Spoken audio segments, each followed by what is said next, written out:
కొసదాకా నిలబడాలి, ఏం చేస్తావో చేయాలి అని అంటే అట్లాంటి సందర్భాలు. తెలంగాణ అంటే అంత చులకన భావం, ఏహ్య భావం. తెలంగాణలో ఉండే శాసనసభ్యులకు ఓనోను కొంత మనసులో ఉన్నా ఏం చేయగలుగుతాం, మనం ఏం చేయలేం కదా. నేను మీటింగ్లో పెట్టినప్పుడల్లా ప్రతివాడు అన్నా మన ఉద్యోగాలు పోతే తప్ప మన తెలంగాణలో మనం నమ్మరు, ఇది అయ్యేది కాదు పోయేది కాదు, వృధా ప్రయాస అనే ఒక నిర్లిప్తత, నిరాశ, అసహాయ పరిస్థితి ఎల్లడలు కనపడేది. ఈ నిర్లిప్తత ఎంత పెరుగుతూ పోయిందో తెలంగాణ పరిస్థితులు కూడా, సామాజిక పరిస్థితులు కూడా అంత దారుణంగా దిగజారుతూ పోయినాయి. బతుకమ్మ అని ఒక సినిమా తీద్దామని మనం ప్రయత్నం చేసినాం. నేనంతా రాసిపెట్టినట్టు కథ, కానీ మన తెలంగాణలో దుర్మార్గులు ఎక్కువ కదా.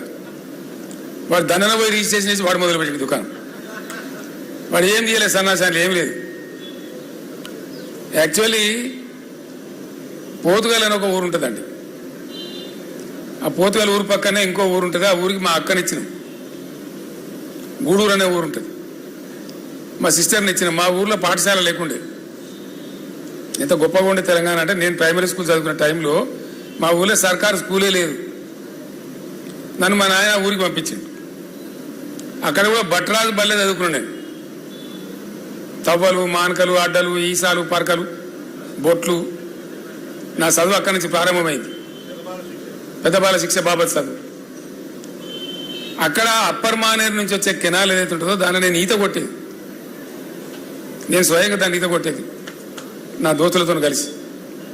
ఆ పోతుగల్ అనే ఊర్లో చూస్తుండగానే బ్రహ్మాండంగా అద్భుతమైనటువంటి రైస్ మిల్స్ వచ్చినాయి.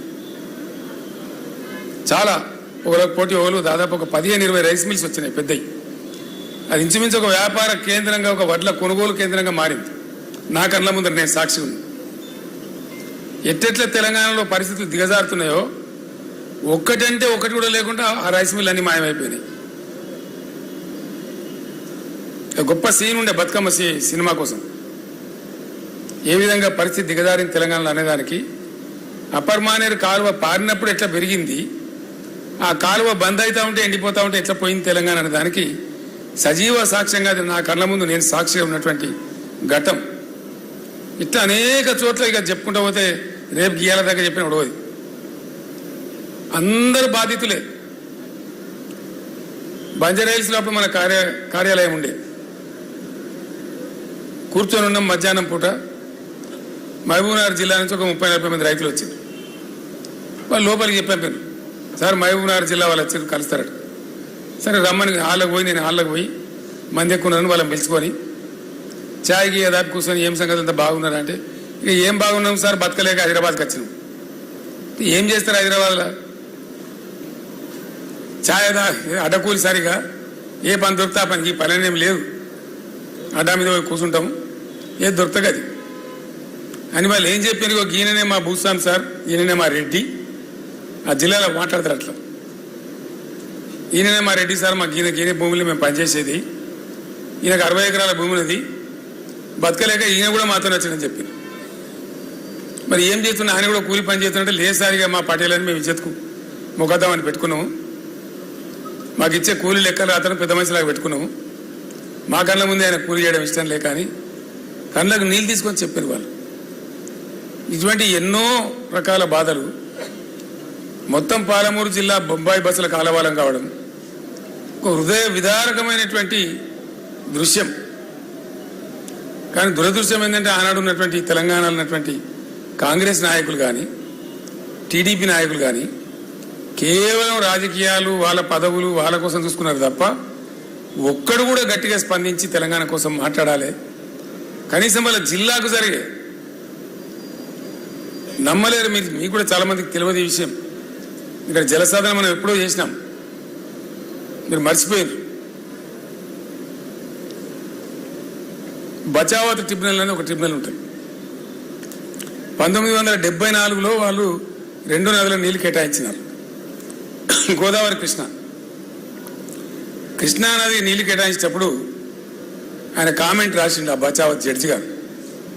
బచావత్ అంటే ఆయన సుప్రీంకోర్టు రిటైర్డ్ జడ్జి, న్యాయమైన మనిషి. ఆ రోజుల్లో చాలా న్యాయమైన మనుషులు ఉంటుంది. ఆయన ఏం రాసిందంటే, ఈ తెలంగాణ ప్రాంతం ఇంకో రాష్ట్రంలో కలవకపోతే బాగా అభివృద్ధి చెందేది. కనీసం మీ ప్రాంతానికి నీళ్ళు ఇవ్వమని వాడు దరఖాస్తు పెట్టాడు కూడా దిక్కులేడా, అడిగేటోడే లేడు అని మేము చూడలేక మాకు చూడబుద్ధి అయితే లేదు. ఈ పరిస్థితి చూస్తుంటే బాధ అవుతున్నది. ఈ కరువు జిల్లా, ఇది కరువు ఎక్కువ ఉన్నది కాబట్టి ఈ మహబూబ్ నగర్ జిల్లాకు ఒక 17 టీఎంసీలు కేటాయిస్తున్నాము. దీనికి వంకలు కుంటి సాగులు పెట్టి ప్రభుత్వాలు ఎగ్గొట్టద్దు, ఖచ్చితంగా ఈయన్నే కట్టాలి, ఈ జిల్లానే కట్టాలి ప్రాజెక్ట్ అని కండిషన్ పెట్టి జూరాల ప్రాజెక్టుకు ఒక 17 టీఎంసీలు కేటాయించాడు. దాన్ని ముట్టినోడు లేడు, పట్టినోడు లేడు, అడిగినోడు కూడా లేడు. ఇక తెలంగాణలో ముఖ్యమంత్రులు కానీయగానే పోదురు. అయితే 6 నెలలకే దుకాణం పెట్టి ఏడాదికి దించేసాడు. దానికి పివి సాబును కూడా అట్లే దించేసారు, అందరిని దించేశారు. ఆయనోళ్ళే ముగ్గురు, చెన్నారెడ్డి, అంజయ్య, పివి నరసింహారావు గారు, వాళ్ళని కూడా బతకనీయలే, ఏదో సాకు పెట్ట దించేయాలి.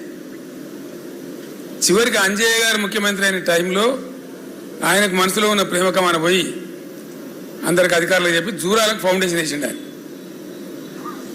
ఈ తర్వాత కట్టిండు. కడితే ఏమైందంటే అది సీ అండ్ ఎంజాయ్ అంతే, నీళ్ళు వస్తాయి పోతాయి.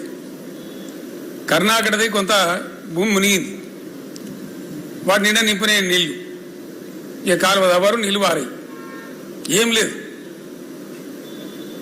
గులాబీ జెండా ఎగిరేదాకా కూడా జూరాల పరిస్థితి అదే, అట్లే ఉండే. ఉన్న ఆర్డీఎస్ కాలువని నాశనం పట్టించిండ్రు. 85,000 ఎకరాలకు ఉన్నటువంటిది మొత్తం 10,000 ఎకరాలకు వచ్చింది.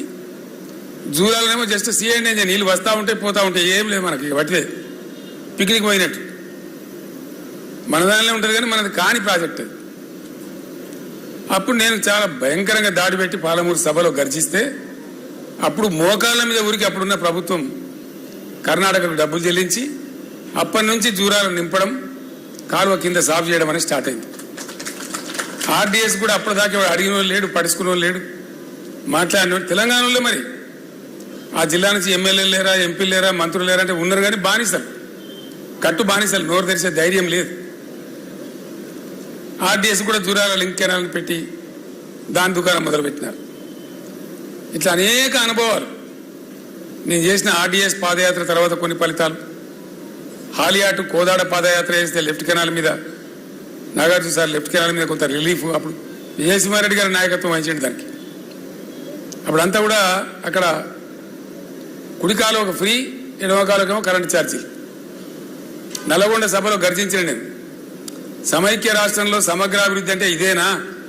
ఒకటే ప్రాజెక్టుకుండే ఒక కాలువకు ఒక రీతి, ఇంకో కాలువకు ఇంకో నీతా, ఇంకెందుకు ఉండాలి తెలంగాణ ఆంధ్రప్రదేశ్లో మాట్లాడితే అప్పుడు తెల్లారి మంత్రి వచ్చి మిర్యాలగూడలో మీటింగ్ పెట్టి, లేదు లేదు రేపటి నుంచిగా ఇది కూడా మేమే కడతాం, బిల్లులు గవర్నమెంటే కడతాం అని చెప్పారు. అంటే తెలంగాణలో నాయకులు లేరా, ఎమ్మెల్యే లేరా అంటే ఉన్నారు. అందుకే నేను తిట్టేది కదా అప్పుడు, దద్దమ్మలు, శాతగాని వాళ్ళు, సవటలని. నేను వట్టికి కాదు, అయినా నేను కారుకూతలు పూయలేదు, చేతగాని వాళ్ళని తిట్టేది. ఇంకా 3 మాటలు నేను మాట్లాడలేదు.